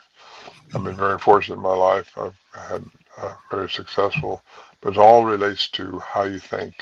If you think positively and look for things, you're going to find what you look for. And that's, I think, Winston mm, Churchill saying that. But fear is your only enemy. If you fear something, you're not going to get it, probably, or yeah, you'll get it the wrong way. But yeah, you're like me, fella. You look for things. You look for the positive side of things. That's what you'll find. mm, Look for that's the right. negative side of Yeah, things. You'll find that because the universe is going to give you what you think about and what you look for. And exactly right. Exactly right. I mm, think positivity is uh, does play a key part. Even to the point when you think like UFO hunters will find UFOs, hmm ghost hunters will find ghosts. right. It's kind of, in a way, it's glaringly obvious in a way. You know, Yeah. it's it's sort of a bit crazy. Larry Luttrell, hello Larry. He's put a question up. What do you think about the connections to cryptids and portals? Certain frequencies they admit. hmm Well, portals exist. They're just a magnetic anomaly that's on the Earth. How they're created, I think it's still being studied. But can they create their own portals, these things, and go in and out of them? I don't know. But as far as that goes, NASA's been studying portals. It's a fact. They exist. Look at Skinwalker Ranch, too. There's portals there. Uh, what was the other question? Yeah, what do you think about the connections to cryptids and Oh, portals? yeah. Well, we got the Mm, Dogman, which has been seen quite a bit back east, actually out here too in the West Coast, but mostly back east in the land between the lakes and different places like that. There's a lot of reports of those. I just moved back from North Carolina. I was back there for 3 years and went into land between the lakes and other things. And yeah, there's a lot of cryptids back there. There's a lot of things being seen that that people just describe as something crazy looking. There's little people, there's big people, there's all kinds of things. Again, sometimes we see through the veil, and I do believe that all kinds of genetic manipulation has happened in the past and is happening now because I think the aliens have found this Earth is something they want. They're happy with it. It's really a nice planet in the solar system, and everybody wants to be here. We are the we're the species that has dominion. We're not in charge of it. We don't have demand over it, but we have dominion over it. We're special. Humans are special. So anytime something weird comes after you in the woods and you don't know what it is with Dogman or Bigfoot, just know who you are as a human, and it's not going to bother you because fear is what they'll play on if you're afraid. But yeah, other cryptids are there. yeah, yeah. Thank you, And thank you, Will. We have another question. Have you ever cried listening to your recordings? She says, Ready Steady Retro says, I cried with relief the first time I heard your work. I honestly think it's the most amazing sounds I've ever heard. Big heart, just beautiful. That's lovely. Thank you. Yeah, thank you. Yes, I have listened to him, by the way. Yeah, I bet you. Yeah, yeah. Ron, do you ever get kind of in a state where it's, you get all these podcasts that you go on and you get the people like me and that throwing questions at you. Do you ever get kind of like, I don't know, do you ever feel to yourself, God, I wish I kind of stayed longer up there, learnt more, got some footage and stuff like that? Well, if we could have got footage, we tried to do a lot of things up there that we couldn't do. I've been up there since I went up there in 2018. Haven't been back there since because it was on fire when I was up there, and a lot of things burnt. But David Paulides, he's the guy who wrote the 411 series, Missing People. He was up there with me. I took him up there in 2018, and he filmed me around the camp for about 15 minutes on his Missing 411, The Hunted. And it's still there. The ground is obviously still there. The camp has been taken down. I think they took 9 mule loads out of there. The BLM found out about it and said that we had to take it down. So the Johnsons went up there with Bill McDowell, and they took it apart and hauled what the Johnsons had prepared for Armageddon. Armageddon up there. So much stuff. They got 9 mule loads. It's area is still there. I don't know that I'll go back. I have no reason to, but the trail has been kind of changed around a lot. It's kind of dangerous, really. It's always been dangerous, but I guess it's even more dangerous now. That's what I've heard anyway. I haven't been there since 2018. Yeah. However, Renaissance is doing a production on the Sierra Camp now. They went up there. David Johnson, Warren Johnson's youngest son, he remembered where the camp was, and he got him in there, and they did a segment on the Sierra Camp up there a couple of years ago. That's the last I think anyone's been up there. But that documentary should be out this spring. That's the story anyway. They've told me. They've been working on it for 2 or 3 years now, so I think it's going to be really well done. Is it still quite hot? Would you say? Have you been told? Is it still quite a hot site? Hot as far as Bigfoot activity? Yeah. I don't know. They didn't have anything happen. Nothing definitively. Things happen, but I'm always skeptical about anything that anybody says, unless they can show me 2 or 3 things. The last thing that happened when I was up there was 2016. And that's what David Paulides, filmer, reproduced on his 15-minute segment in Missing 411, The Hunted. But it was a light, kind of an elongated light going, just went right by our tent. And I don't know what to think about that. But strange things happen up there. It's just like maybe there is a portal. There's a water spring there. There's a kind of unique place. Nothing surprises me up there. Nothing surprises me anywhere really anymore. But I watched you on that documentary. I bought the documentary, Man, Myth and Monster. The David Paulides one. Yeah. And I watched you on that, and a lot of there's a lot of guys he interviewed, a lot of people he interviewed. All of them fantastic. Obviously, you were the best. Obviously. Oh well, thank you. And but they're all pointing to the same idea. They're kind of pointing towards a creature that is not confined to our reality. It's something which can not change its reality, change its own reality. It can move between realms. Yeah.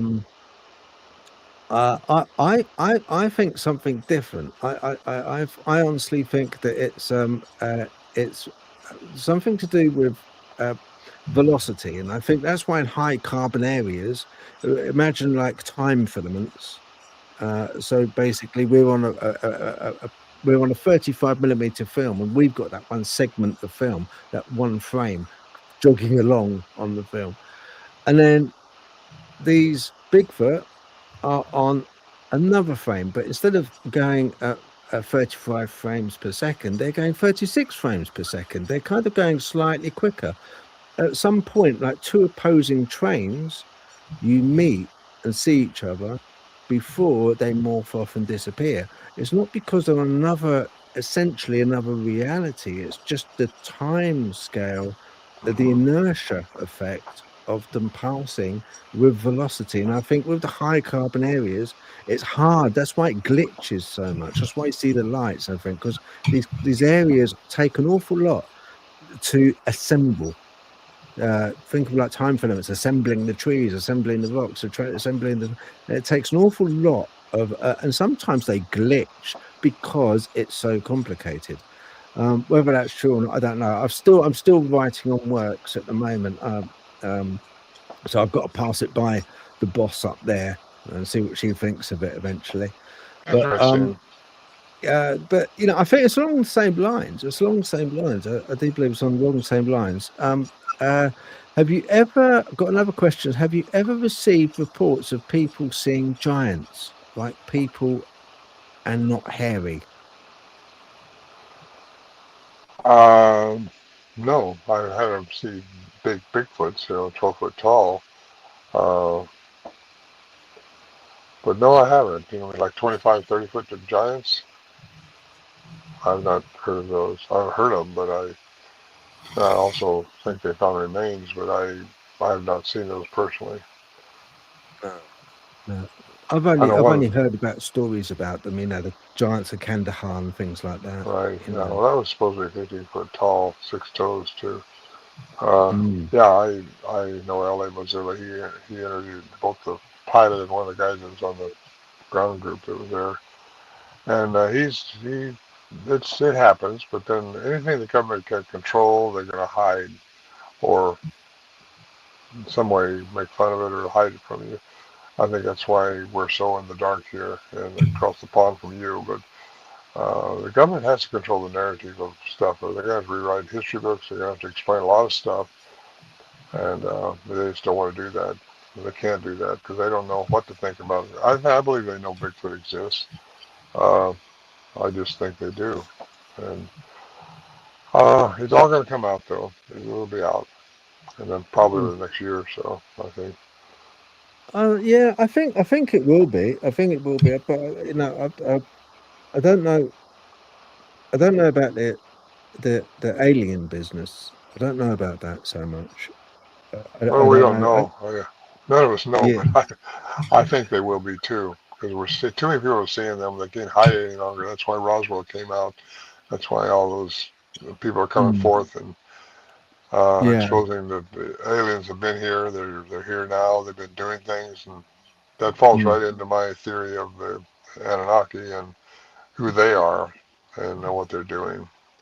mm, Everybody wants this planet. It's got everything we got, everything we want. I mean, it's been given to us to take care of, and we don't take care of it very well. Uh, mm, but aliens are concerned about that because they'd like to be here too. It's got yeah. water. It's got everything for life. Um, we've got another question. Do you feel love and protection towards the Sasquatch people? I don't know that I'd call it love. I feel like I'm compassionate for them. I don't know. Depends on what their agenda is and what they're trying to do. Uh, I I care about what happened to us up there at the camp. And I'm glad that something was protecting us because I think some of the sounds that people hear from the recordings we have were very aggressive and they could have eaten us if they'd wanted to, if that's what their agenda was. But protective, they don't need our protection. They need our empathy. And they are here. I think some can help us if we learn to tune into them and they tune into us. And I tell people just listen to your heart. And your heart's it's going to tell you what to do, not your brain. Your brain's going to override it unless you get in coherence with it through meditation. Go back and forth to all this stuff all the time, but Yeah, kind of yeah. important. Got another quick question. Have you seen, or do you, have you seen, or do you think Sasquatch and Dogman people interact? Well, I've heard they do. I'm with Gerald Denton in Tennessee, and I've been in the Land of Lake, and they swear up and down they've seen them both at the same time. They do interact together. I've never known that to happen out here, but that doesn't mean it doesn't. It's just that I haven't witnessed it. They supposedly have witnessed it, and that's interesting because dogmen are a lot of them are very aggressive back there, and yet I've heard of people up in Canada who say they go to where the dogmen are and they're not aggressive at all, very friendly. But and you got some geneticists, a geneticist that I know of right now who's doing DNA on the dogman, and it's got the mitochondrial DNA, which is the feminine side, as human too, just like the Bigfoot. So if they're being genetically engineered, you just don't know what the agenda is. And that's what you got to watch for. I caution people, just keep your flag up. Just know who you are as a human. Know how special you are as a human and what you're designed to be for. We're all designed to be for something very special. And I think we got Yeah. to know that. And don't feel it, but know it. Yeah. No, quite right. That's right. We are very special. We are. Ready, steady, retro said, have you seen the Sasquatch in shimmering form? I think what she means by that is, you've heard of Yeah. Predator. Yeah. Matthew Johnson. Yeah, I know Matthew. And and Janu, and they say they can see these Janu in a shimmering form, invisible, just shimmering. Have you ever seen that? I have not, but I haven't looked for that either so much. I know people very close to me, some of them who have seen that, and I believe them. I think it's when they going out of our density or in from another density into ours, one or the other. That's when they are seen that way. It's called the predator effect. I've had a lot of people tell me that's what they look like when they disappear. That they're going out of our fourth dimension into the fifth or somewhere else. So I have not witnessed that myself, but I have no doubt I've heard it too many times to not believe there's something to it, especially from someone very close to me who saw this very thing. Okay, right. Have you ever been to Camp Janu or anywhere like that? You mean where Matthew Johnson was? Yeah. I went up there with Matthew Johnson one time. Yeah, me and another person. Okay. Yeah. Okay, because he saw a portal, didn't he? Strange things happen up there. I believe Matthew believes. I didn't witness what he was witnessing. I just went to sleep. But something messed with my feet that night. There's some strange things going on up there. Yeah. I'd like to go. I'd really like to go. Just have a look. Yeah. Ready, steady, retro. So, have you ever had any of the alphabet agencies contact you or warn you? Alphabet agency. I guess like kind of like black ops agencies, maybe. Kind of. No, I haven't. No, I haven't. I'm surprised because maybe they're just not that close.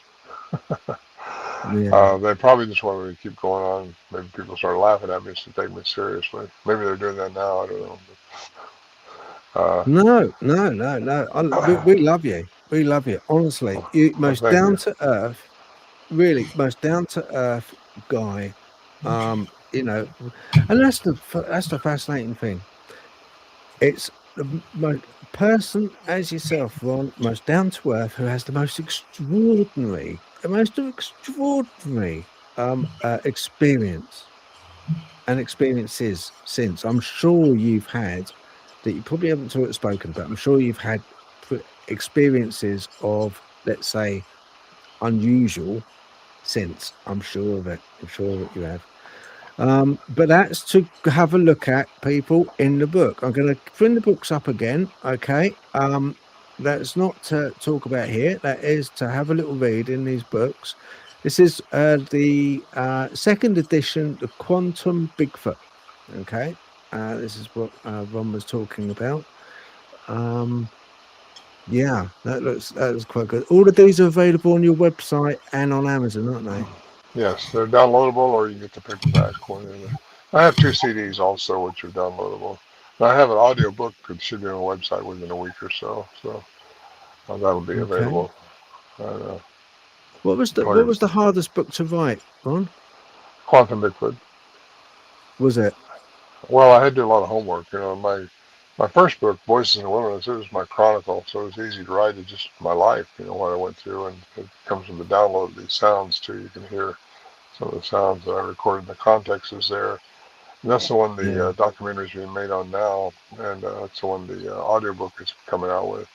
The Quantum Bigfoot, though, I had to delve into quantum physics and really try to understand it and say it the best way I could in a book, in layman's Yeah. form, to to get that out. So it took me a while to get that.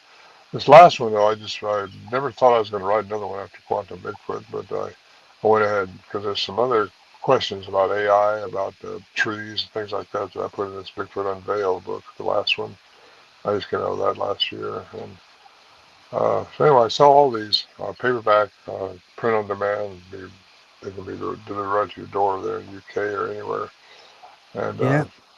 and so it's I'm glad I've had the opportunity to do that. I'm glad to be on your program for this stuff. Oh no, thank you. It's been great having you on. Really has been great having you on. I appreciate it so much because I'm not the easiest person to talk to. I know. I kind of like I have an idea of it, sort of like have questions in mind, but then I go off on a tangent, don't I? Really? Oh, I do the same thing. So I like to think that's a Yeah. form of intelligence. I like to think that. Oh, that's nice. Yeah, Roxy. Yeah, admin said thank you, Ron, for sharing your experiences. Yeah, that's quite right. We'd all thank him. Honestly, we do. And we can't wait. We cannot wait really until you come on again. That'd be Thank you. lovely. And maybe we can take a bit more of a deeper dive into consciousness and things. Maybe. Well, I'm supposed to go on another filming here in another month or so, and back east. So we'll see how that turns out. If it's a true film like they say it's going to be, it's supposed to be good funding for it and all that. So that'd be fun. Yeah. I'll take my hat off to you. Honestly, your energy levels are just sky. I don't know what you're taking, but I wish I had some of it. You got so just much vitamins. energy. Just vitamins. I try to eat right. I try to eat non-GMO, and you got to eat right to keep your pineal gland decalcified. Working at it. Then I can turn water into wine and walk on water. Water in the water. Yeah, I know you're still working on that water into wine. Yeah. Ready Steady Retro said, can you tell Martin Groves how amazing his show is so he could come on too, please? Yeah. Martin Groves is a good friend. I just talked to him last night. Now I was on a podcast last night that he was tuned into. Daryl Denton and I. He's part of my part of the group I'm with back when I go back east. Because you're doing a documentary, aren't you? Yes. Yeah, you're doing documentary. How's that? When do you reckon it's going to start filming? Hopefully, that's the one I was talking about just a few minutes ago. Next month or two, May maybe or March. I mean, at the latest March, because that's my criteria. I want to do it before, February or March. Okay. I can't talk too much about that because I don't want to spill the beans, but I don't think I've told everybody, you don't want to tell people where this is or when it's going to be or anything like that because you don't get it followed in there. It just discredits everything when people know. So, yeah. Well, I've been spreading it. I've got into trouble. I spread so much. Facebook slapped my hand, and they said, "No, you've been spreading so much." Then they've kind of like capped me at the moment until next Friday. But I've been spreading it all about, with Ethan, and all the stuff when he puts it up, I always tag it and go along and put it up onto other pages and stuff like that, just to get the word out. Really, thank you. Oh, you're welcome. Ready Steady Retro said, this is an amazing honor to be listening to you here and answering your questions. You are truly appreciated by the UK believers. Thank you and sorry for the questions. Dream come true. Oh, bless her. Well, thank you. Yeah, we all agree with that. Thank you very much for coming on. I do appreciate it. Thank you very much, Ron. Take care. Okay, you too. All right. Thank Bye-bye. you. That was great, wasn't it? Yeah. That was Yeah. interesting. Very interesting. I know. What a lovely guy. What a lovely guy. Anyway, Well, I better wrap up now, Nat. You take care. all right. Right, people at home, I'm going to wrap it. All right. Take care. Thank you for listening. We are so lucky. Brilliant. Right. Okay. Catch you soon.